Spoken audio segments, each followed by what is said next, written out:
আমরা অনেক বিষয়গুলো যেটা না বুঝে না জেনে অন্যের ক্ষতি করার চেষ্টা করি। তো অন্যের ক্ষতি করে যদি আমি অন্যের ক্ষতি করি তাহলে আর একজন মানুষ এসে আমার ক্ষতি করবে, এটা বাস্তব জিনিস। কারণ আপনার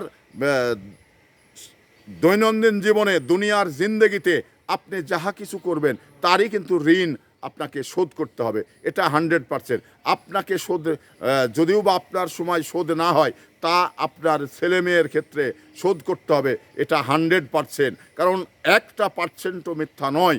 তো সেই জিনিসটি কার কার জীবনে বাস্তবায়ন হয়েছে, যদি বাস্তব মানে অভিজ্ঞতার অর্জন করেন তাহলে তো আপনি ভালো বুঝেন। আর যারা বাস্তবতার সামনে এখনও যায়নি তারা হয়তো এই বিষয়টা বুঝতে পারবে না।